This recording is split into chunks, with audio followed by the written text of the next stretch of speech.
ညီလေးခရိယန်အသက်တာညီလေးငယ်တဲ့ခရိယန်ဖြစ်လာမလားငယ်တဲ့ကျွန်တော်ခရိယန်ပါငယ်တဲ့ခရိယန်ဖြစ်လာအဲ့ဒီငယ်တဲ့ခရိယန်ဖြစ်လာပြီးတော့ညီလေးဘုရားကျောင်းလည်းတည်တယ်တည်ပါတယ်ဆရာနည်းနည်းများနေလားမသိနည်းနည်းလေးဟုတ်ကဲ့ကျေးဇူးတင်ဟောညီလေးကိုပြောတာမဟုတ်အပေါ်ကတရားငယ်တဲ့ခရိယန်ဖြစ်လာဟုတ်ကဲ့ညီလေးဘယ်နှစ်မှနှစ်ချင်းခံလည်းမသိဘူးကျွန်တော်7နှစ်မှတစ်ခါခံပါတယ်7နှစ်မှတစ်ခါခံတယ်တစ်ခါဆရာဟော7နှစ်မှတစ်ခါခံတယ်ပြီးတော့ဒုတိယကြိမ်ရှိအောင်မှာပေါ့ဒုတိယကြိမ်ရှိပါတယ်ဆရာဒုတိယကြိမ်ကဘယ်နှစ်မှနှစ်ချင်းခံတာလဲညီလေးဒုတိယကြိမ်ကကျွန်တော်16နှစ်မှာဆရာ16နှစ်ဟုတ်ကဲ့ဘာကြောင့်ခံဖြစ်တာလဲညီလေးအိမ်ကလူကြီးတွေပြောလို့အိမ်ကလူကြီးတွေပြောလို့ဩနေကနည်းနည်းသိအဆင်မပြေဘူးနောက်တစ်ခေါက်ခံမှဖြစ်မယ်အဲ့လိုမျိုးလားဩ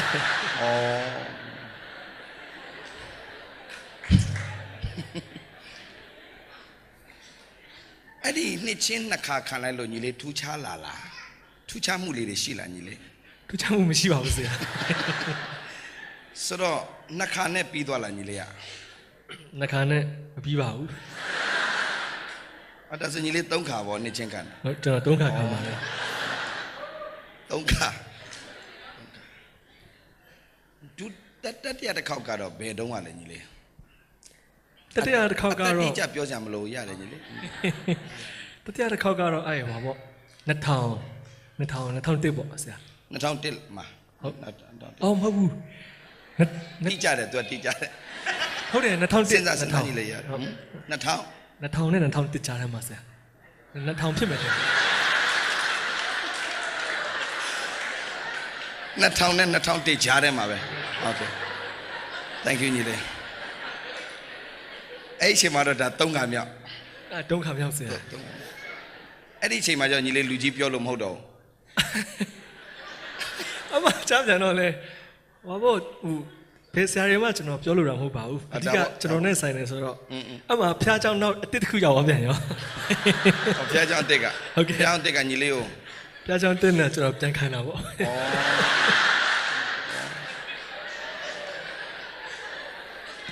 အဲ့ဒီ3ချိန်မြောက်ပြီးတော့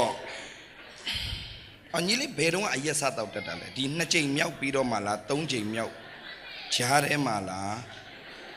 ဘယ်ပြီးသွားမှလားနည်းလောက်ပါဦးညီလေးကျွန်တော်တစ်ချိန်မြောက်ပြီးမှတစ်ချိန်မြောက်တာနဲ့ဒီ12နှစ်နဲ့16နှစ်ကြားထဲမှာဟုတ်ကဲ့ဆရာဒါစပြီးတော့အရက်ပေါ့အရက်လာပြီးရလားဘီယာစတောက်တာကျွန်တော်ဘီယာညီလေးကိုတခါပြောတယ်ဘီယာတော်တော်ခါတယ်လို့ညီလေးပြောတာဟုတ်လားဟုတ်တယ်ညီလေးခါတဲ့ဟာယူဘယ်လိုတောက်လဲညီလေးအရန်ခါတော့ကျွန်တော်တကြားထဲတောက်ပါတယ်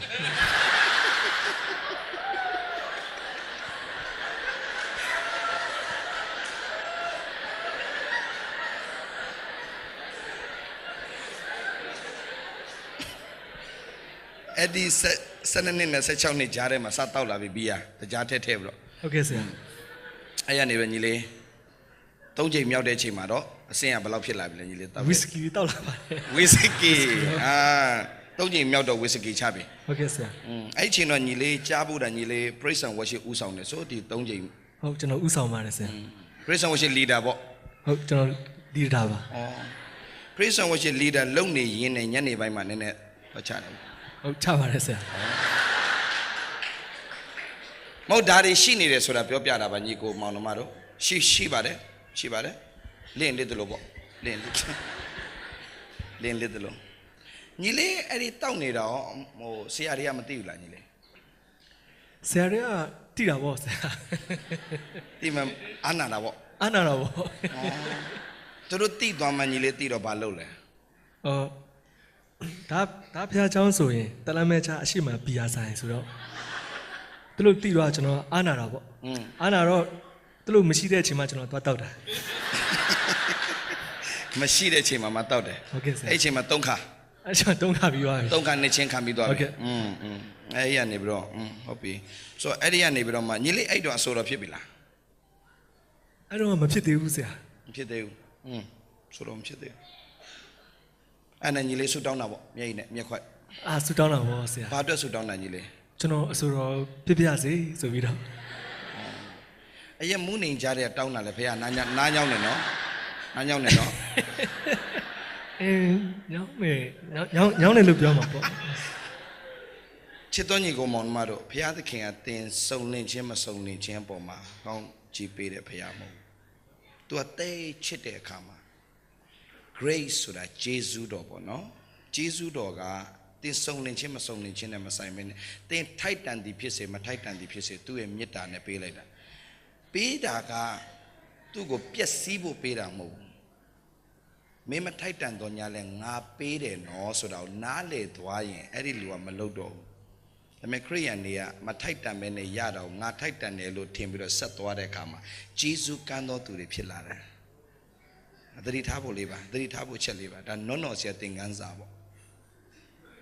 စာအုပ်တော့ထွက်လာလိမ့်မယ်နော်နော်ဤသင်ခန်းစာတရားအဲဒီလိုထွက်လာဆိုအဲ့ရနေပဲညီလေးကဆိုတော့ဖြစ်သွားဟုတ်ဖြစ်သွားပါတယ်ဆရာလူငယ်တွေဒါလည်းသိချင်မှာပဲလေညီလေးဘာလို့ဆိုညီလေးကစကားလည်းသိမပြောဘူးလေစကားလည်းသိမပြောညီလေးအရန်လည်းရှက်တတ်တယ်အရန်ရှိအခုအရန်ရှက်နေပြီလားညီလေးတော်တော်လေးအဆင်ပြေလားညီလေးကျွန်တော်ထိန်းထားပါတယ်ဆရာ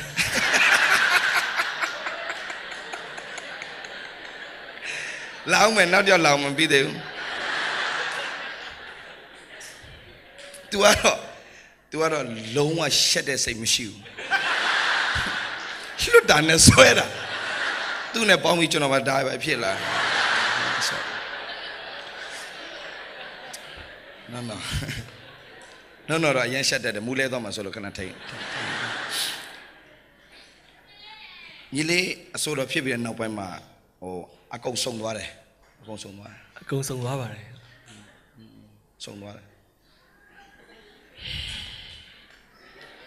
အဲ့ဒီစုံသွားတဲ့အခြေအနေကနေပြန်ပြီးတော့လွတ်မြောက်သွားတဲ့အခြေအနေကိုလူငယ်တွေသိအောင်နည်းနည်းကြီးလေးခွန်အားပေးလိုက်ပါဦးနော်ဘယ်လိုရုံထွက်မလဲဆိုတာတွေကအစပေါ့ကြီးလေးနည်းနည်းခွန်အားပေးလိုက်ပါသူ့ကိုကျွန်တော်အရှိကနေအဲ့လိုလေးလမ်းကြောင်းပေးရတယ်မဟုတ်ရင်မစတက်လို့တစ်ခါတလေပါကျေးဇူးတင်တယ်ဆရာပြောပါ Thank you ဆရာကျွန်တော်အကုန်ပြောပြလိုက်အောင်ပြောပြလိုက်ပါညီလေးပြောပြလိုက်ပါ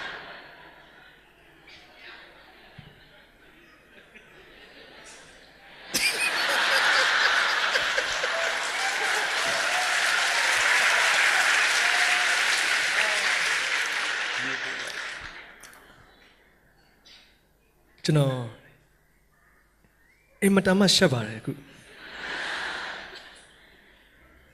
ဒါပေမဲ့လူငယ်တွေအတွက်ကျွန်တော်ပြောပြချင်တယ်ကျွန်တော်ဟုတ်တယ်ခဏပြောသလိုပဲကျွန်တော်နေ့ချင်းတုံးခါခံတယ်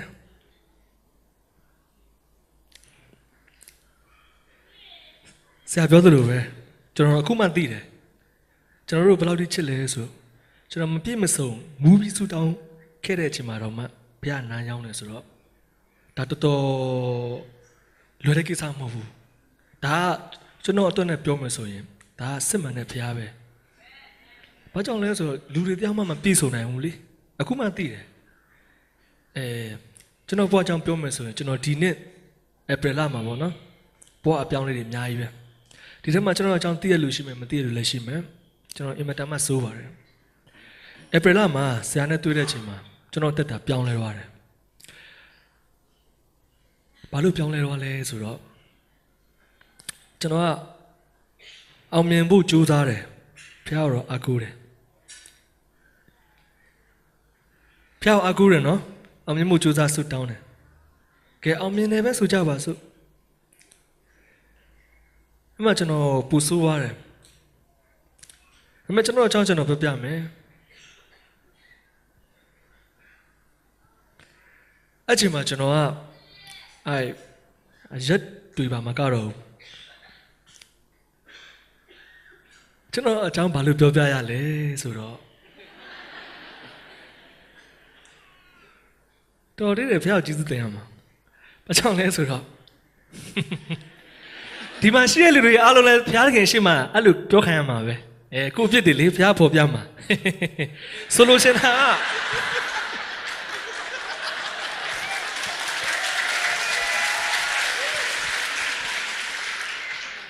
ဘာပြောချင်တာလဲဆိုတော့ကိုမကောင်းတာလုံနေမှန်းသိအခုတည်းကရက်ဖို့ဟိုရောက်မှအကုန်ပြန်ရှက်စရာကြီးကျွန်တော်လည်းအရမ်းရှက်တယ် ဟိုရောက်မှဆိုတာပဲမှလည်းညီလေး ကောင်းကင်နိုင်ငံစီ ဟုတ်ကဲ့ကောင်းတယ်ဟုတ်ကဲ့ အဓိကကျွန်တော်ကအမှအစင်ပြေလာတော့ဗောနော်အမှမူရစေးဝါးပါလောက်တက်လာတယ်ဒါတော့ကျွန်တော်ယုံကြည်သူပါစလိတ်ကွန်းရအဲ့ဒီကိစ္စဆိုတာကျွန်တော်လေနေ့တိုင်းလုပ်တယ်နေ့တိုင်းတဲမှမချဘူးနော်နေ့တိုင်းလုပ်တဲ့ကိစ္စမကောင်းမှန်းသိလားအရန်သိတာဗောဖျားเจ้าလာမပြောနဲ့ပြန်အောင်ပြောပြလိုက်အောင်မယ်ဟောကျွန်တော်လည်းသိတယ်လေနော်ဒါအတိတရားနဲ့သွားတယ်ကျွန်တော်ပြောဖျားလည်းကျွန်တော်သိတယ်ဒါပေမဲ့အဲ့လိုအဆိုတော့ဖြစ်တဲ့နောက်ပိုင်းမှာစိတ်ကပြန်မကြည်နှံ့နိုင်ဘူးတခုခုလိုနေလောကကြီးမှာနောက်ဆုံးဘယ်လိုဖြစ်သွားလဲဆိုတော့ဘဲဥဖြစ်သွားတယ်တုံညဘာတဘောလဲဆိုတော့ကျေးဇူးတော်ပဲကျွန်တော်အဲ့ April လဆရာနဲ့တွေ့ပြီးမှအဲ့ April လမှာတော့မှကျွန်တော်အဖေနဲ့ရန်ဖြစ်ပြီးမှဆရာပွဲသွားရတာတရက်ကွက်လုံးနဲ့ကျွန်တော်နဲ့မသက်ဘူးကျွန်တော်မှမကောင်းတာတညအလုံးရက်ကွက်တဲ့အင်းရှိမှထိုင်မိုးလင်းတဲ့ထိရက်ထိုင်တော့တာစမ်းချောင်းကရက်ကွက်သူရက်ကွက်သားရှိရင်လဲတိပါတယ်ကျွန်တော်ကြောင့်အဲ့ဒါနဲ့ကျွန်တော်အဖေမဲ့အဲ့ဒီချိန်မှာကျွန်တော်ဆရာရဲ့ဒေသနာပွဲသွားတဲ့အချိန်မှာလမ်းမှာလဲကျွန်တော်အရက်မူးပြီးတော့ပါသွားတယ်လမ်းမှာတော့ထိုးအန်လိုက်သေးတယ်ဟိုမှာအဲ့ဒီလိုအချိန်မဲ့ရောက်တဲ့အချိန်မှာကြည့်အောင်အမူးမပြေသေးဘူးဒါပေမဲ့စိတ်ထဲမှာသိတယ်ဟာဒါတော့အမှန်ကန် gospel ပဲဟောစိတ်ထဲမှာသိရနော်အဲ့ဒါဘာလဲတက်လားဝိညာဉ်ဆိုတာရှိတယ်ဆိုတော့တိတ်တိတ်ချတယ်အမှဆရာပြောလိုက်တဲ့ဟာကျွန်တော်အဲ့နေ့ကကျွန်တော်မသိသေးဘူးနောက်နေ့မနေ့အဲ့ညမှာလဲကျွန်တော်ကလူငယ်ခေါင်းဆောင်လို့ထင်ရတယ်လူတယောက်ကျွန်တော်ကဒိုင်ရှိုလေးခေါ်လိုက်တယ်လူအုပ်ကများတယ် CMF အဖက်တွေလည်းပါတယ်ခေါ်ပြီးတော့အကိုကြီးလို့ဘီယာဝယ်ပေးပါလို့အဲ့ဒီဘေးကြီးကကျွန်တော်ကြည့်တယ်ကြည့်သူကြည့်တာဟာဒီကောင်လေးဘာတဘောလဲပေါ့ငါဘီယာဝယ်ခိုင်းတယ်ကျွန်တော်လည်းသူ့ပြန်ကြည့်ဘီယာလေးဝယ်ခိုင်းတာများဘာတဘောလဲကွာပေါ့အဲ့နဲ့တနိုင်လောက်ကြာတယ်ဘီယာ9ဘူးရောက်လာကျွန်တော်တညလုံးကိုတောက်ပလိုက်တယ်အရမ်းပျော်တယ်နေဆက်မှာဆိုတော့အရမ်းပျော်နောက်နေ့မနေ့ဆရာတို့က3ချိန်လောက်တယ်မနေ့နေ့လယ်ညနေအဲ့နဲ့ Bible study ထူးဆန်းတာလေကျွန်တော်ဆက်ဟာတခုမှနားမထောင်မနေနိုင်ဘူးဒါအတွင်းထဲကနော်ဘုရားမသိတဲ့လူမဟုတ်ဘူးတည်တယ်အဲ့လိုနားထောင်ရင်းနဲ့မနေ့ကကျွန်တော်ဘီယာဝယ်ခိုင်းတဲ့လူကတရားဟောဆရာဖြစ်နေတော့အဲ့ကျွန်တော်ကောင်းတောင်းမှမှာလေသူတရားနဲ့လက်ထပ်ပြီးတောင်းမှမှာအမှကျွန်တော်လိုနေရပါလဲဆိုတော့ဘယ်လိုပြောမလဲဒီယေရှုကိုယုံကြည်သူပေါ့နော်ခရစ်ယာန်လို့ကျွန်တော်မပြောချင်ဘူးယုံကြည်သူအားလုံးကခရစ်တော်ပြောတဲ့ဒီနှုတ်ကပတ်တော်အတိုင်းအသက်မရှင်လောကကြီးမှာမရဘူးဘာကြောင့်လဲဆိုတော့လောကနဲ့ဒီနှုတ်ကပတ်တော်နဲ့မတူဘူးဗျအဲ့ဒါကြောင့်ကျွန်တော်ကဘာလို့ဘာကိုင်းမှမသိဘူးစေတမအယက်တမဆိုတော့လူတွေကအမှကျွန်တော်တင်ကန်းစာရတယ်ခွန်ပေးရှင်တယ်ဘယ်လူမှအာမကုန်နဲ့သိလားတယောက်မှမကောင်းဘူးကိုယ့်ကိုမဟုတ်တာလုံးလက်ညှိုးထိုးမဲ့ကောင်းနေကြီးပဲတက်လားလူတွေကဘာလဲဆိုမကယ်တင်နိုင်ဘူးဖျားပဲကယ်တင်နိုင်တယ်အဲ့ဒါကျွန်တော်ဖြေရတယ်ကဲဖျားခွန်အားနဲ့ကျွန်တော်အဲ့ဒါကြီးပြတ်သွားတာအခုဆို8လ9လလောက်ရှိပြီမကြိုက်လို့မဟုတ်ဘူးနော်ဒါတက်တယ်ပဲနောက်ဘယ်တော့မှလည်းလုပ်ဖို့ကျွန်တော်စံနာမရှိတော့ဘာကြောင့်လဲဖျားအဲ့ဒါတည်းပိုကောင်းတယ်အဲ့ဒါကြီးလုပ်မယ်ဆိုရင်ကောင်းကြီးမရဘူးဆိုတော့ကျွန်တော်သိသွားတယ်ဖျားပေးသိတယ်နှုတ်ကပတ်တော်နဲ့အသက်ရှင်မှုကျွန်တော်လိုအပ်လာတယ်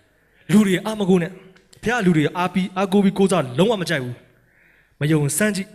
ကိုဖြစ်ချင်တဲ့အမှုအရာတွေဖျားလက်ထက်ထိပ်ပြီးစမ်းကြည့်ကျွန်တော်ပြောတော့မယုံနဲ့ဒီကျွန်တော်တခုပြောချင်တာယေရှုဆိုတဲ့ဖျားတော့အသက်အရမ်းရှင်တယ်ကျွန်တော်ဘယ်သူမှမယုံဘူးအခုလိုပြောင်းလဲသွားတာအခုလိုပြောင်းလဲတော့ဘာပြောလဲဒီကောင်ဆေးကြောင်ပြီးကောက်သွားပြီတဲ့တို့လို့ကျွန်တော်စိတ်မဆိုးဘူးတို့လို့လည်းခရစ်တော်တည်ရင်ကျွန်တော်လိုပဲနေမှာကျွန်တော်ထထောင်ပို့ပြီးတော့ဖျားကိုချစ်လိမ့်မယ်ဒီဖျားအရန်ကောင်းမြတ်တဲ့အတွက်ကျွန်တော်မဖြတ်နိုင်တဲ့ဒီမူရစေအရက်စလိတ်ကွန်းရာကအစယေရှုခွန်နဲ့ကျွန်တော်ဖြတ်နိုင်တယ်မကြိုက်လို့မဟုတ်ဘူးနော်ကြိုက်တယ်တွေးထားထဲမှာအပြစ်သားတွေကြီးပဲဒါပေမဲ့ယေရှုကအဲ့ထက်ပိုကောင်းတယ်ကျွန်တော်တို့အစီအစဉ်ကြီးကြီးရှိတယ်ဆိုတာကျွန်တော်တိလိုက်ရတဲ့အချိန်မှာလုံးဝမလုပ်ချင်တော့ဘူးအဲ့ဒါစမ်းကြည့်လူတွေကအားလုံးကဘာမှမတတ်နိုင်ဘူးယေရှုတပါးတည်းသာတတ်နိုင်တာအခုဘုရားနောင်ကာလအထိတတ်နိုင်တာယေရှုပဲရှိရဆိုကျွန်တော်တို့ပေါက်သွားတယ်ဒါကျွန်တော်တရားဟောစရာဖြစ်သွားလို့ဘာသာရေးယူသွားလို့ပြောတာမဟုတ်ဘူးကျွန်တော်ပြောမယုံနဲ့စမ်းကြည့် ကိုယ့်ရဲ့အစီအစဉ်တွေအခုရှိလိမ့်မယ် idea တွေလေဖျားလက်တဲ့ထည့်ပြီးစမ်းကြည့်ဟုတ်မဟုတ်အသက်ရှင်လားမရှင်လားဆရာပြောသလိုပဲခရစ်ယာန်နာမည်မှတ်ပုံတင်မဖြစ်ဘဲနဲ့လေယေရှုနဲ့တကယ်တည်တဲ့ယုံကြည်သူတွေဖြစ်ဖို့ကျွန်တော်ခွန်အားပေးပါရစေဖျားမလို့နေတာဘာမှမရှိဘူးကျေးဇူးများတင်ပါတယ်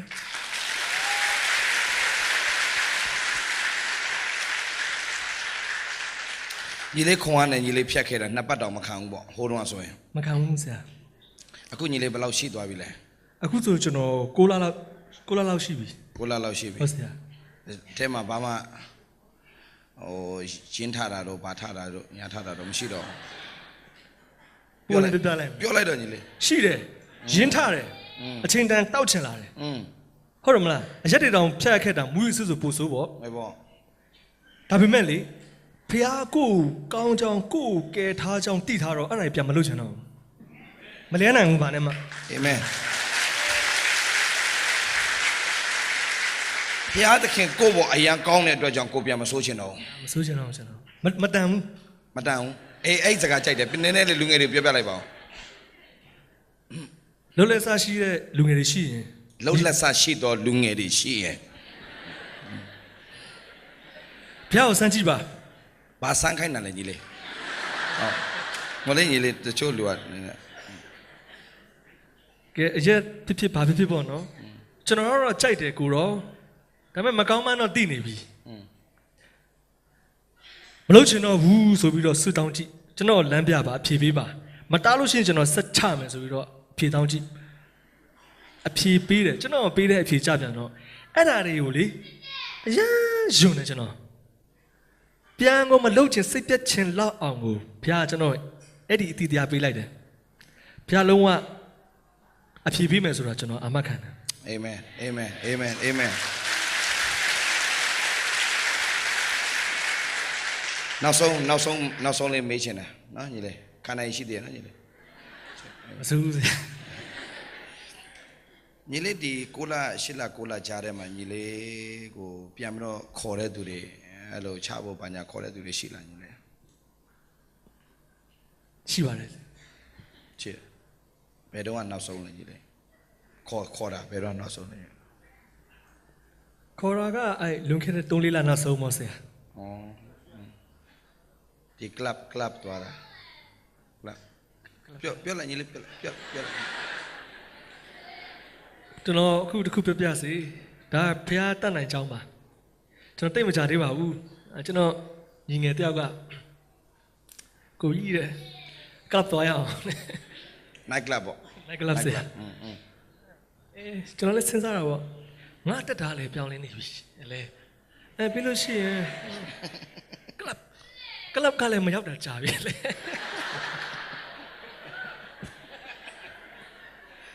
ဒါမှနိုင်ဝင်ခံတာပါတွားချင်တယ်မတွားလည်းကြာပြီလေတောက်တော့မတောက်ဘူးကွာပေါ့ကိုဆုံးပြချင်းနဲ့ကျွန်တော်ရောက်သွားဟိုရောက်တော့ကျွန်တော် surprise တောက်ပါတယ်အဲဒီငယ်လေးကနည်းနည်းမူးလာတော့မထဲနဲ့မတောက်ဘူး2မိနစ်3မိနစ်ကြာတဲ့အချိန်မှာထက်လာတဲ့သူကမူးတွေကျွန်တော်ပို့အားပြုလာလေဖြစ်တော့ကျွန်တော်တီးမခံနိုင်တော့ကျွန်တော်15မိနစ်ပဲနေမယ်လို့ပြောထားတာအဲ့နဲ့5-6ခွက်လောက်ကျွန်တော်လာထည့်ဖို့ကြိုးစားတဲ့ကျွန်တော်မတက်ထပြီးပေါ့နော်ကျွန်တော်ပြောလိုက်တယ်ညီလေးလာအောင်လို့ဘာလဲကူရောင်းငါဖုန်းကြီးကွာ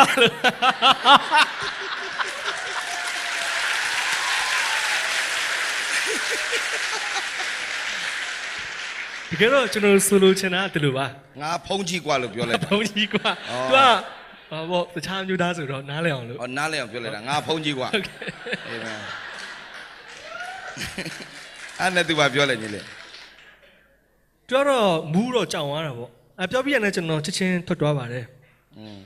ကျွန်တော်ဆိုလိုတာဘာလဲဆိုတော့ခရစ်တော်ကောင်းမှန်းသိသွားတော့ကျွန်တော်မလုပ်ချင်တော့ဘူးကျွန်တော်အဲ့ချိန်ဘယ်သူမှမရှိဘူးလေညကျွန်တော်ချလိုက်လို့ရတာပေါ့ဒါပေမဲ့လေဖះသိတယ်ကျွန်တော်တို့ဖန်နေကိုရမှာလှုပ်ချင်တယ်လို့လှုပ်နေတာဘယ်သူမှမသိပါဘူးဆိုဖះသိတယ်ဘာမှညာလို့မရဘူးဘယ်သူမှမကောင်းဘူးကျွန်တော်လည်းမကောင်းဘူးကျမ်းစာထဲမှာပြောတာဖះတာလည်းအကောင်းဆုံးယေရှုရဖို့တကယ်လိုအပ်တယ်ဆိုတာကျွန်တော် ခွန်အားပေးပြစေစမ်းကြည့်ကြပါ အာမင်အာမင်ဆိုညီလေးကဖခင်နဲ့နေတက်သွားပြီပေါ့ဖခင်အမဲနာအမြဲတမ်းကိုယ်နာမှာရှိတယ်ဆိုတာသိသွားပြီနေတက်သွားပြီ နေသက်သွားပြီဆရာ အာမင်ဖျက်ရှင်ကောင်းကြီးပေးပါစေညီလေး အာမင် အာမင်ဂျေမီအကြောင်းတော့နည်းနည်းတော်များလဲသိကြတာ ဟုတ် နည်းဟောစားပေါ့ဖဲ့တာပေါ့ခစ်စကနေပြောဖဲ့တာ ဖဲ့တာတွေအများကြီးပဲဆရာဘာလို့ဖဲ့တာလဲ ဖဲ့တာနော်ဖဲ့တာအများကြီးဖဲ့တာ ဖြုတ်တာကျွန်တော် ဖြုတ်တော့ညီလေးတဲ့ဆွဲသွားလား ဆရာဖြုတ်တာတွေကကျွန်တော်ကနွန်းတော်တဲ့ဆိုးတယ် အော်နော်တဲ့ဆိုးသွားပြီ နွန်းတော်တဲ့ဆိုးတယ် ဟုတ်ပြီလောက်ပါအောင် နွန်းတော်ကကျွန်တော်2မျိုး3မျိုးလောက်ပဲဖြုတ်တာ ကျွန်တော်9မျိုး5မျိုးလောက်ဖြုတ်တာ အော် တပြိုင်တည်းဖြုတ်တာ အော်အဲ့လိုမျိုးဖြုတ်တာဆိုတော့ဖြုတ်ရင်းနဲ့ဘယ်လိုဖြစ်လာလဲညီလေးလောက်ပါအောင် ကျွန်တော်ဘယ်လိုပြောအပြည့်ရဲ့ကြေးကျွန်လိုမျိုးဖြစ်သွားတာအပြည့်ရဲ့ကြေးကျွန်ဆိုတာလေမကောင်းမှုဟူသမျှကမလောက်ရဘဲနဲ့ဟိုမနေနိုင်ပဲနေ့စဉ်နဲ့အများလို့မျိုး6လန့်နေတာအဲ့လိုမျိုး အော် ဟိုသူတို့ကအိမ်တိုင်ယာရောက်လာခေါ်တာအိမ်တိုင်ယာရောက်လာပို့တာအိမ်တိုင်ယာရောက်အဲ့လိုမျိုးအကြောင်းလာကြားအဲ့လိုမျိုးအခုကိုကပတ်စံအောင်ထုတ်စရာမလိုဘူး ဘယ်လိုညီလေးအဲ့ထက်နဲ့လွတ်မြောက်သွားလဲအဲ့ဒီအခြေအနေကနေလည်းပြောပြပါအောင်ညီလေး ပြောနည်းနည်းရှိတယ်ဒါပေမဲ့ကျွန်တော်နည်းနည်းဆရာပြောသလိုပဲအတူချုံလိုက်မယ် ချုံလိုက်ညီလေး ဒီရဲ့အဲ့ကျွန်တော်အဲ့လိုမျိုးအစမပြေဘူးဘယ်ဟာလုံးပို့ဆိုတာဒီအိမ်အောင်ကြပြီးနောက်ပိုင်းမှာကိုကိုလိန်မာဝါမယ်လို့ထင်ပေမဲ့လည်း no ပို့ဆိုးပါတယ်ပို့ဆိုးရဆိုအဲ့မှာဘာတိလာလဲဆိုတော့ကိုယ့်ထက်အသက်ကြီးတဲ့လူတွေစီကလောကသားတွေစီကလူတွေစီက experience ဒီတွေးကြုံတွေရကိုယ့်ထက်အဲ့လိုနည်းနည်းလေးအောင်မြင်တယ်ပိုချမ်းသာတယ်ပိုပြီးပညာတတ်တယ်ဆိုတော့လောကသားကြီးတွေစီကနေသွားပြီးကျွန်တော်ကပညာသွားယူတာဒါပေမဲ့ကောင်းတာတစ်ခုမှမရဘဲနဲ့အဲ့လိုအမြဲတမ်းပို့ပြီးတော့ညဉ့်ညမ်းပြီးပိုအဲ့လိုရိုင်းဆိုင်တဲ့အပြုတ်မှုတွေပိုတက်လာတယ်အဲ့မှာနောက်ဆုံးကိုအစမပြေတော့နေရထိုင်ရတာအမျိုးသမီးနဲ့လည်းအစမပြေဘယ်ရာမှလောက်ရတာအစမပြေပြီးတော့ပို့စကျွန်တော်အဲ့လိုမျိုးမူရစေးတစ်ခုတည်းမဟုတ်ကျွန်တော်ရရင်ရတယ်လို့လည်းချရတယ်ရှက်ကီကအဲ့လိုမျိုးအရက်ကလည်းတောက်တတ်တယ်မူရစေးအဲ့မူရစေးကတစ်မျိုးတည်းလောက်တာမဟုတ်တပြိုင်တည်းကျွန်တော်10မျိုးလောက်လောက်ဆိုလောက်တတ်တယ်အဲ့လိုမျိုးဟို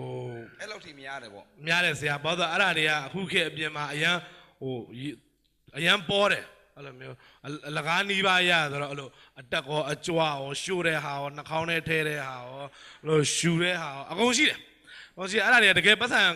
ထုတ်เสียလုံးဝမလိုဘူးသူကလာခေါ်တယ်လိုက်သွားလိုက်ရုံပဲပြီးရင်လာပို့ပေးတယ်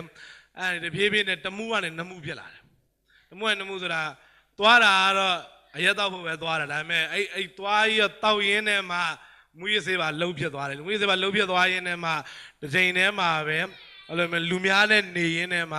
မကျင်တတ်တဲ့အဲ့လိုမျိုးကြောက်ကစားဖြစ်တဲ့လူနဲ့တွေ့ရင်အဲ့လိုမရိုင်းထွားချိုင်းဆိုတာဆဲတတ်လာတယ်ဆိုတတ်လာတယ်ပြောတတ်လာတယ်မုန်းတတ်လာတယ်အဲ့လိုချိန်ဆဲတတ်လာတယ်အဲ့ဒီပြင်မှာအဲ့ပတ်ဝန်းကျင်မှာရှိသမျှဖျားယောင်းသွေးဆောင်ခြင်းတွေရဲ့အဲ့လိုမျိုးကြေးကြုံဖြစ်လာဒါပေမဲ့ဒီနေ့မှာငါတော့အစမပြေတော့ဘူးဘယ်လိုလုပ်ရမလဲမသိဘူးဆိုတဲ့အချိန်မှာကျွန်တော်အမမျက်စိပြက်မျက်နှာပြက်နဲ့အဲ့လိုယုံရောက်လာတာအဲ့လိုမျိုးမျက်စိပြက်မျက်နှာပြက်နဲ့ရောက်လာအဲ့ဒါဘာဖြစ်တာလဲလို့ဆိုတာတဲ့ဒီတဲအုပ်ဆရာတဲ့ထူးဆန်းတယ်လူများနဲ့မတူဘာဖြစ်လို့တော့ဘာသာကျွန်တော်တို့အိမ်မှာအရင်တော့ God TV ကြီးอ่ะ God TV ကြီးအိမ်မှာမရှိတဲ့လူကတော့အိမ်ကဘာ channel ကြည့်လို့ကြည့်မှမသိဘူးလေကျွန်တော်ကြတော့အိမ်မှာရှိဆိုလိမ်မာလို့မဟုတ်အိမ်မှာမဟုတ်တာထိုင်လုံးနေလို့သိမှာအိမ်မှာအောက်မှာအမေရဖျားရှိခွင်ကျွန်တော်အပေါ်မှာကောင်းချအဲ့လိုမျိုးမကောင်းကျွန်တော်လုံးဝမကောင်းအဲ့လိုမျိုးလူဆိုဒါပေမဲ့အိမ်အောက်မှာအမေဘာ channel ကြည့်နေလဲဆိုအမေကအမြဲတမ်း EWTN နဲ့ God TV အမြဲတမ်းကြည့်အဲ့တော့အဲ့မှာကျွန်တော်သိအောင်ဆရာတွေမြင်နေကြ Joyce Meyer Benny Hinn Creflo Dollar အကုန်မြင်မှုတော့သူတို့အဲ့လိုအားရပါရအဲ့လိုမျိုးလုံးဝတကယ် revival အဲ့လိုအကြီးကျယ်တရားဟောတော့ကျွန်တော်သဘောကြီးကြားမိုက်တယ်ဗောဒါပေမဲ့ကျွန်တော်ဟိုဘာသာရေးထဲမှာရှိရလို့ဆိုတော့ကိုက Roman Catholic ဆိုတဲ့မှာဒါတွေကငါနဲ့မဆိုင်ဘူးဗောဒါပေမဲ့သူတို့ပြောတာမသိစိတ်မှာခွန်အားတွေဝင်သွားတယ်အဲ့လိုမြင်မှုတယ်ဒါပေမဲ့မီရှယ်အဲ့ဒီကပြန်ရောက်လာပြီကျွန်တော်မှသာမျက်စိပဲဟဲ့ဒီတင်းဦးစရာတစ်မျိုးပဲသူကအဲ့တော့ငါတို့စိတ်ထဲကိုဖောက်မြင်နေရလားမသိဘူးငါတို့နားကိုအဲ့လိုမျိုးလာပြီးပြောတယ်ရှိတယ်ဒီနားမှာရှိတယ်ဒီနားမှာအသွေးသားကိုမလွန်ဆန်နိုင်တဲ့လူတွေရှိတယ် လာပါတမအဲ့လိုမျိုးသူခွန်အားကြီးနဲ့လုံးဝတကက်ပြီးမျက်နှာတွေလည်းလုံးပြသေးတယ်နင်းနဲ့လည်းတူတယ်တဲ့အဲ့လိုမျိုးဆိုအဲ့တိတ်တော့မဟုတ်တော့ဘူးပေါ့နော်အဲ့ဒါကျွန်တော်လည်း okay အဲ तू နာမည်ဒေးဗစ်လာလို့ခေါ်တယ်ဆိုငါအဲ့ဒေးဗစ်လာနာမည်ကြီးကမိုက်တယ်ပေါ့နော်လုံးဝဟိုလေနိုင်ငံခြားမှာစီးတတ်တဲ့တချို့ rapper တွေနော်တချို့ couple တွေအများဆုံးမှာရှိတာဒေးဗစ်လာဒီမှာအဲ့လိုနာမည်ကြီးဆိုအားလို့မိုက်တော့အဲ့ဒါကရင်ဆိုထင်လိုက်တာတက်မှာလုံးဝတကယ်ပုံအဲ့လိုမျိုးဟို emo k နဲ့အဲ့လို band ဒီမှာ event 74လို့ t-shirt မျိုးနဲ့တက်မှာဒါ hallelujah ဒီမှာအဲ့လိုပုံစံမျိုးထင်လိုက်တာဖြူကြီးပေါ့တက်မှာပုံကြီးနဲ့တက်မှာတုတ်ကြီးအဲ့လိုကရင် fighter စော်ကြီးပဲရုပ်ကြီးပေါ့အဲ့လိုမျိုးကြီးထင်လိုက်တာအဲ့ဒါလည်းပါတော့တစ်ချိန်လုံးပြောနေတာတစ်ချိန်လုံးသူ့အကြောင်းကြီးပဲပြောနေဘာဖြစ်တယ်ညာဖြစ်တယ်ကဲဒီတယောက်ကတော့ပြဿနာပဲနော်ဟိုတကယ်ကဘာအစ်မီတင်းအောင်ဆရာတွေတခါမှမမြင်ဘူးလားမသိဘူးပေါ့ကျွန်တော်ပြောပြမဟုတ်ဘူးမိရှယ်တင်းကဘာတင်းအစ်မီတင်းအောင်ဆရာတွေအဲ့တိုင်းပဲမဟုတ်ဘူး तू ကလည်းညင်းတယ်အဲ့ဟုတ်ပါပြီဆိုကျွန်တော်ကလည်းထူးထူးဆန်းဆန်းအဲ့တကြောမှာအရန်ကိုပဲလိမ္မာပြလိမ္မာနေတာဘာကြောင့်လဲတော့မသိဘူးလိမ္မာနေဆိုတာလေမဟုတ်တာကိုနည်းနည်းယော့သွားတယ်လှုပ်လိုက်တာ percentage ကဟို100ဘိုးလုံးနေကြနေပြီ30ဘိုးလောက်ဖြစ်သွားရဲ့အတော်အတွင်းမှာအဲ့မှာ AG Church မှာအဲ့နေရာ sermon ရှိကျွန်တော်သွားတော့ဆရာနဲ့တွေ့တယ်အဲ့မှာဒီသင်းဆရာပါလားဆိုတော့ဆရာအဲ့လိုမျိုးစုနဲ့တိုင်နဲ့စင်မော်တက်လာပြီလုံးဝ training day ရုပ်ရှင်တွေကဟိုမင်းသား Denzel Washington လို့ item မျိုးနဲ့တက်မှာလုံးဝဟိုအတန်အေးလေးနဲ့စပြောပြီးတော့မှအားနဲ့မှန်နဲ့တကယ်သူ့ရဲ့ punch line နဲ့နှုတ်ကပတ်တော်တွေအားနဲ့မှန်နဲ့ဖြုတ်တာရေးလဲဖြုတ်တာအဲ့ကြတော့မှကျွန်တော်ကကျမ်းစာဖတ်ဘူးတဲ့ကလေးတော့ဒါပေမဲ့ဖတ်ဘူးအများတော့ခိုးဖတ်ရတာအဲ့လိုမျိုးဖတ်တဲ့အချိန်မှာကြည်စမ်းငါဖတ်ခဲ့တဲ့ကျမ်းတွေကတကယ်ခွန်အားရစေပါလားဆိုတာဖတ်တော့မရပါပဲအဲ့ဖျားတကယ်အဲ့ဒီအချိန်မှာအလုတ်တယ်ဆိုတာကိုသိသွားတဲ့အချိန်မှာမနေနိုင်အောင်ကျွန်တော်လေတဲ့တကူတခါမှလေလူရှိသူရှိမှာမငိုဘူးအဲ့ဒီနေရာ AD Church မှာဘာသူကြည်တာမကြည်တာမသိဘူးကျွန်တော်ငိုတာယောက်ျားကြီးတမ်းမဲ့နဲ့ကောင်းငိုတာအားရပါရအိမ်ရောက်တဲ့အထိငိုတော့မအဲ့လိုငိုတာဘာကြောင့်မှမသိဘူးရေးလဲငိုတာနောက်ဆုံးကျွန်တော်အိမ်ပြန်ရောက်သွားကျွန်တော်မိမဟဲ့နင်မလို့လဲဒီနေ့အစင်ပြေးရလားဆိုပြောကျွန်တော်ကလေသူမေးတော့ထပ်ငိုအဲ့လိုမျိုးဘာကြောင့်မှမသိဘာသာအဲ့မှာကျွန်တော်သိသွားတယ်ဆိုတော့ဘာလဲဆိုတော့ဆရာကကျွန်တော်တို့ဆူတောင်းပေးရဆိုပြီးသူကပြောတာအဲ့ဒီမှာပဲကျွန်တော်တို့တယောက်မိတ္တဟာရဖြစ်တဲ့အချိန်မှာပြောတဲ့အချိန်မှာကြည်စမ်းငါနဲ့ဘာမှမဆိုင်မဲနဲ့ဟိုးကနေဒါဘင်းအုပ်ဆရာငါလိုမြန်မာနိုင်ငံကဟိုတလားနေမှာ stage show တစ်ခေါက်ဆိုရင်တလားလောက်အဆင်ပြေတဲ့ rap အဆိုတော့ तू ကဆူတောင်းပေးတယ်ဆိုတော့ငါတို့တွေဘာလုပ်နေကြလဲငါတို့တွေအစိုးရတွေအနုပညာရှင်တွေငါတို့တွေမြန်မာနိုင်ငံသားချင်းချင်းတွေဟိုယုံကြည်သူချင်းချင်းတွေငါတို့အဲ့လိုလုတ်ပေါ်ကင်ဘက်အချင်းချင်းတွေဖျားသားသမီးအချင်းချင်းတွေငါတို့စုမတောင်းမဲ့နဲ့တယောက်နဲ့တယောက်အပုတ်ချတယ်အဲ့လိုကနေစပြီးတော့ကျွန်တော်စပြီးဒီ ministry team နဲ့စပြီးတော့မိသားဟာရဖြစ်နေမှာကျွန်တော်လွတ်မြောက်နိုင်လားဆိုတော့မလွတ်မြောက်သေးဘူးကျွန်တော်ပဲကိုးလိုက်သွားရဆရာနဲ့ပဲကိုးဒီကျွန်တော်ဖြုတ်တုံးမယ်ပဲကိုးမှာအထီကိုဆရာတို့ကဟိုမှာတရားခေါ်နေတယ်ကျွန်တော်တို့ကချင်းမစိုးခင်ကျွန်တော်ဒီမှာကောင်းဖြုတ်တယ်အဲ့လိုမျိုးစိတ်လေးတောင်းလူတွေကကျွန်တော်ဝိုင်းကြည့်ကျွန်တော်စဉ်းစားဘာကြောင့်ငါအဲ့လိုဝိုင်းကြည့်နေကြတယ်အဲ့မှာကျွန်တော်တဖြည်းဖြည်းနဲ့အာယုံကအရန်နောက်လာဘာဖြစ်လဲငါဒီ ministry နဲ့သွားနေသူတော်စင်တွေနဲ့ငါနေပြီးတော့ငါရဲ့အကျင့်စာရိတ္တကြီးကအရန်ယွံမို့ကောင်းနေပါလားသိပါတော့အဲ့ဒီချိန်မှာလဲပို့ပြီးတော့အခုမှမပြောင်းလဲဘယ်တော့မှပြောင်းလဲလို့ရတော့မှမဟုတ်ဘူးဆိုတော့သိရပို့ဆိုးသားမှာဆိုအဲ့ဒီချိန်မှာကျွန်တော်ဘာလုပ်လဲဆိုရအောင်ကျမ်းစာပြန်ဖတ်တယ်ကျမ်းစာပြန်ဖတ်ပြီးတော့တရက်မှာဆရာပြောတဲ့အဲ့ဩဝါဒတခုရှိတယ်အဲ့ဩဝါဒကကြတော့ကျွန်တော်တို့ခဏဖြတ်ကြတယ်ခဏဒီဟိုကာမဂုဏ်ယဉ်မှုချင်းရှိသမျှအဲ့လိုမျိုးမော်တက်ပညာမော်တက်ဆိုတာကျမ်းစာထဲမှာပြောထားတာမော်တက်ပေမဲ့အခုတနေ့ပြန်ဖတ်တော့မူရစေးရတယ်မော်တက်ထဲမှာပါတယ်လို့ပြောတယ်အဲ့ဒါနဲ့ကျွန်တော်လည်းဖြည်းဖြည်းအဲ့ဒါတွေကိုဖျားနဲ့နေရင်ဒီညဉ့်ညမ်းသောအရာတွေကတကယ်တလုံးရတာမတန်ဒါတွေကလောကအရာတွေဖြစ်နေအဲ့လောကအရာတွေကိုကျွန်တော်ကဟို Facebook term နဲ့ပြောရင် block လိုက်တာအကုန်လုံး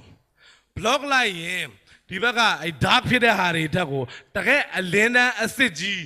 ရလာနိုင်မယ်လို့ကျွန်တော်ချက်ချင်း idea ဝင်လာတယ်အဲ့ဒါကိုယ့်ဘက်ကိုစဉ်းစားတာမဟုတ်အထက်ကဖွင့်ပြတာကိုဘုရားမျိုးဆိုတော့အထက်ကနေဖွင့်ပြတော့ကျွန်တော်အဲ့မှာမှစပြီးတယ်โอเคကျွန်တော်ကပုံဥပမာဖြစ်တာကိုကြည့် ဟိုဘာမူကြီးစိတ်မလုပ်ဘဲနဲ့အရက်လည်းမတောက်ဘူးဆဲလည်းမဆဲဆိုလည်းမဆိုအဲ့လိုမျိုးဘန်းစကားတွေဘာကြောင့်သိမသုံးမဲနဲ့ဟိုနေရထိုင်ရတာဖရာသားသမီးတွေနဲ့ကိုကနဲ့ကိုမိုက်အောင်နေရတဲ့ပုံဥပမာတွေကြီးပဲအဲ့ဒီကြောမှာတန်းစီပြီးတွေးလိုက်ရတဲ့အချိန်မှာโอเคငါတို့လိုဖြစ်အောင်လုပ်ရမယ်အဲ့မှာကျွန်တော်စပြီးဖြည်းဖြည်းချင်းညောင်းသွားကျွန်တော်သိရကျွန်တော်ရှက်ကီအရန်ကြိုက်တယ်ကြိုက်တာဘလို့ကြိုက်လဲဆိုဟို BE လောက်ကိုမပြောကျွန်တော်တကယ်တထေးတွေတောက်တဲ့အရက်အကောင်းသားကြီးတွေမှာတောက်တယ်အဲ့လိုမျိုးဆိုတော့ဥပကိုတောက်တာမဟုတ်လူများစီကတောက်တာအထင်အရန်ကြီးသွားမှာဆိုတော့အဲ့ဒါဘလို့ဖြစ်လဲဆိုအဲ့ဒါတွေကိုကျွန်တော်အဲ့လိုပတ်စံကုန်ခံရမလို့အဲ့တော့အဲ့တောက်တဲ့နေရာတွေရှိတယ်ကျွန်တော်လာခေါ်တဲ့နေရာတွေဖုန်းဆက်ခေါ်တဲ့နေရာတွေဟို Facebook ကနေလမ်းဖိတ်တဲ့ဟာတွေရှိတယ်အဲ့တော့ကျွန်တော်အဲ့နေရာတွေကိုမသွားတော့အဲ့ circle တွေကိုကျွန်တော်မဝင်တော့ကျွန်တော်အဲ့ circle ကလေကျွန်တော်ခေါ်ရင်ကျွန်တော်မသွားဒီနေရာကိုသွားလို့အရက်မူရမယ်ဆိုကျွန်တော်မသွားဒီနေရာကိုသွားလို့မူရစေးလောက်ရမယ်ဆိုကျွန်တော်မသွားဒီနေရာကိုသွားလို့ကျွန်တော်ဇနီးတယ်ပေါ့ဖောက်ပြန်မယ်ဆိုရင်ကျွန်တော်မသွားဘူးနော်ကျွန်တော်အဲ့လိုဒီနေရာကိုသွားလို့ကျွန်တော်ခိုက်ရန်ဖြစ်ပွားမယ်ညင်ညူးသောစကားကိုပြောရမယ်ဆိုတဲ့အချိန်ကျရင်ကျွန်တော်မသွားမယ်တဖြည်းဖြည်းနဲ့ဘာဖြစ်လာလဲဆိုတော့မသိမသာစိတ်ထဲရောဝိညာဉ်ထဲမှာဝမ်းမြောက်လာဒါပေမဲ့နောက်ဆုံးကျွန်တော်ဆေးလိပ်ကတော့မပြတ်နိုင်ဘူးအဲ့ဒါတကယ်လုံးဝပြတ်လို့မရဘူးဘာကြောင့်လဲတော့မသိဆေးလိပ်ကိုဘလို့ဖြတ်လို့မရဘူးအဲ့ကျွန်တော်စဉ်းစားဒါပေမဲ့အိမ်လုံးဝလည်းဝိုင်းပြောကြတယ်အမေရောအဖေရောဇနီးတွေရောအကုန်လုံးကဆေးလိပ်ကိုလုံးဝဘင်းတော့အချင်းမကောင်းတော့ကျွန်တော်ဖြတ်လို့မရအဲ့မှာကျွန်တော်စဉ်းစားတာကဘလို့သိပါလဲဆိုတော့မနေ့တိုင်းကျွန်တော်က Roman Catholic Calendar ကျမ်းစာနံပါတ်တွေနေ့စဉ်ဖတ်ဖို့Vatican ထုတ်ပြန်ထားတဲ့ကျမ်းချက်လေးရှိတယ်အဲ့ဒါတွေကျွန်တော်အမြဲတမ်းဖတ်ခံနေမှာကျွန်တော်ကအဲ့လိုအဲ့ရနိုးချင်းအိမ်သာပြေးတယ်မျက်နှာသစ်တယ်ပြီးသွားတိုက်တယ်ကျမ်းစာမဖတ်ခင်ကျွန်တော်ဘာလုပ်လဲဆိုတော့အဲ့လိုစိတ်လိတ်သမားတိုင်းသိပါမနေ့အစောကြီးစိတ်လိတ်ကိုအရင်တောက်လိုက်တယ်ကောင်းတောက်လိုက်ပြီးတော့မှအေးစေးအိမ်သားတွေပါတက်ပြီးသွားပြီဆိုတော့မှလက်တွေပါကောင်းဆေးပြီးတန့်သွားပြီဆိုတော့မှဘာဖြစ်လဲဆိုငါဆေးလိတ်တောက်ထားတဲ့ပါဇက်ကြီးနဲ့ကျမ်းစာဖတ်ရင်တန်ရှင်းတဲ့စကားလုံးတွေကိုမတန့်တဲ့ပါဇက်နဲ့ဖတ်ရင်ဘယ်လိုလုပ်မလဲလူကတော့စိတ်ကတော့တန့်သွားပြီဝိညာဉ်ကတန့်သွားတယ်ဒါပေမဲ့ပါဇက်ကြီးကညစ်ပတ်ပြီးတော့နှုတ်ကပတ်တော်ဖတ်ရင်ပြည့်စုံခြင်းကိုရောက်ပါမလားအဲ့အတွေ့အကြုံမနဲ့ကျမ်းစာဖတ်တိုင်းကျွန်တော်နှိပ်စက်တော့ကျွန်တော်နောက်ဆုံးဆရာတို့နဲ့ယူရီးယားမသွားခင်မနဲ့မှာဒီနေ့တော့ရအောင်ဖြတ်မယ်ရအောင်ဖြတ်ကြည့်မယ်ဆိုပြီးတော့အပေါ်အရင်မောလိုက်တာဒီနေ့ဒါနောက်ဆုံးပဲကောင်းတောက်တယ်တောက်တာကောင်းတောက်ပြီးနောက်ဆုံးတစ်ချက်ပဲဖာပြစ်လိုက်ပြီးတော့အဲ့နေတွေကစပြီးတော့တောင်းလည်းမတောင်းရင်းလည်းမကြိုက်ဘူးအဲ့နေကလေးကစပြီးတော့ကျွန်တော်ကဘယ်လိုဖြစ်သွားအဲ့မှာကျွန်တော်စပြီးဖရားတကယ်တောက်လျှောက်ကျွန်တော်အဲ့မှာစပြီးတော့သူ့ရဲ့ blessing ဘုံမှန်ကြီးကိုစပြီးဖွင့်ပြီအဲ့မှာကျွန်တော်ပိုင်ရှင်ပြောင်းသွားတာကျွန်တော်ပိုင်တာဒီလောကမဟုတ်တော့ဘူးကျွန်တော်ပိုင်တာသူဖြစ်သွားတယ်အဲ့မှာကျွန်တော်စပြီးပြောင်းလဲတာဘလို့ပြောင်းလဲသွားလဲဆိုတော့ကျွန်တော်ဒီ application တွေရှိရမလားဒီဟာတွေကအဲ့ဒါကိုဖုန်းလို့သဘောထားလိုက်ပါနော် handset ကြီးကိုက handset ကြီးပါဒီမှာဒီ application တွေရှိရနော်ဒါလည်း application ဆိုတော့အရေးကြီးရနော်ဒီ application တွေအကုန်လုံးကupdate မလုပ်ရသေးဘူး update မလုပ်ရသေးတော့ဖျားအားဖြင့်ကျွန်တော်က update လုပ်ပလိုက်တာအကုန်လုံး refresh အမြဲတမ်းလုပ်ပြီးကျွန်တော်ကလုံးဝ handset အဟောင်းကနေ handset အသစ်ကြီးလဲဖြစ်သွားမနဲ့မိုးလင်းတာနဲ့ကျွန်တော်ကဒီမှာ internet ကြီးကိုဖျားနဲ့ဖွင့်လိုက်တော့ wifi မိသွား wifi လည်းမိသွားမနဲ့စောသည်ကျွန်တော်စီကို blessing နေနဲ့တော့နှုတ်ကပတ်တော်ရဲ့အလင်းတွေရလေViber နဲ့ message ဝင်လာတော့မျိုးတိန်ဆိုဝင်လာတာအဲ့မှာကျွန်တော်စာဖျားကိုရသွားတာ hallelujah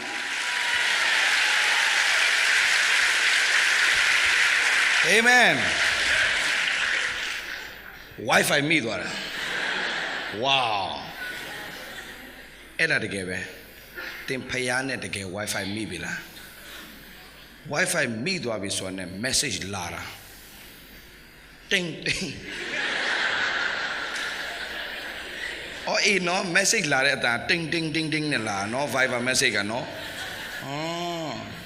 အဲ့မှာညီလေးဟိုဥစားတွေပါမပါလာဘူးလားဖခင်ရဲ့ချစ်တယ်ဆိုတဲ့မေတ္တာဟို kiss ပုံလေးတွေ sticker ဖခင်ရဲ့ sticker တွေပါဖခင် sticker လေးပါလာပါအဲ့ဒီမှာထူးခြားချက်တစ်ခုရှိတယ်သူ့ရဲ့သက်တာမှာအကုန်ဆွန့်လွတ်လိုက်တဲ့အချိန်မှာဆွန့်လွတ်လိုက်ပြီးတော့မှupdate လုပ်ဖို့အဲ့ဒါလေးကြိုက်တယ်ညီလေးညီလေးရဲ့အတွေးခေါ်တာတော်တော်မိုက်တယ်နော်ညီနော်ဒီခေတ်ကွန်ပျူတာခေတ်ဆိုတာဟာလား IT technology amen ဟိုက God technology ဖြစ်သွားတယ် oh man ဆိုဒီခန္ဓာကိုယ်ယူ update ပြန်လုပ်ဖို့ဘာနဲ့ပြန်လုပ်လဲ အခုကလောလောဆယ်တော့အဲ့လိုမျိုးဖះကိုရှစ်ခိုးပြီးနည်းနည်းလက်ဝဲထိုးလိုက်အောင်မယ် လက်ဝဲထိုးလိုက်အောင် ဖះကိုခလုံးကောင်းလာတော့တောင်းလာဟောတော့ကျွန်တော်အဲ့ဒီမဟုတ်တာတွေမလုပ်တော့ပိုးပြီးလူကအဲ့လိုဘူပေါင်းဖြစ်သွားတာဘာမှမပြုတ်လေ ဒီလေးနှုတ်ကပတ်တော်နေတိုင်းဖတ်တာပေါ့ ဖြုတ်တာကျွန်တော် ဖြုတ်တယ်အဲ့လိုနှုတ်ကပတ်တော်နေတိုင်းဖြုတ်တဲ့ချိန်မှာညီလေးတင်းတင်းတင်းတင်းဝင်လာတာ အမြဲတမ်းပဲဆရာ ဝါထူးခြားလာတစ်ခုရှိတယ်ဂျေးမီစတွေ့ခါစားနဲ့အခုရုပ်လုံးဝမတူတော့ဆတွေ့တော့ကျွန်တော်တကယ်ပါကြိုးစားချစ်ရတဲ့အဆင့်ရှိတယ်ကြိုးစားချစ်ရဘယ်တော့မှအောက်ကိုမကြည့်ဘူးလမ်းလျှောက်အပေါ်ပဲအဲ့လိုလျှောက်တာအခုကတော့ तू လုံးဝဖျားရှိတယ်ဆိုတာညီလေး You change a lot my brother Thank you sir You change a lot ပြောင်းသွားတဲ့ပုံစံအများတန်းလို့ဆရာကျွန်တော်ဘယ်နေရာမှာပါဝင်ရမလဲစက္ကန့်ဟိုအစိုးရကြီးအထာမဟုတ်တော့ဘူးလေသိရမလားအစိုးရကြီးတွေထားဆိုသိရမလားအစိုးရကြီးတွေထားဆိုပေးမယ်ချိန်တော့သိမရဘူးဟုတ်မလားတော့ဘယ်နေရာမှာဘယ်လိုဘယ်တောင်းကနေဘယ်လိုပါဝင်ရမလဲအဲ့ဒါပဲရှိတော့တယ် Hallelujah ညီကိုကြီးတွေဖျားရှင်သားရဲ့ကောင်းကြီးပေးပါစေ Amen ညီလေးဖျားရှင်သားရဲ့ကောင်းကြီးပေးပါAmen Hallelujah လူငယ်တွေအတွက်နည်းနည်းတော့အချိန်တော့လင့်သွားတယ်ဒါပေမဲ့လူငယ်တွေအတွက်အိမ်မတန်ခွန်အားဖြစ်မယ်လို့ကျွန်တော်ယုံကြည်တယ်အာမင်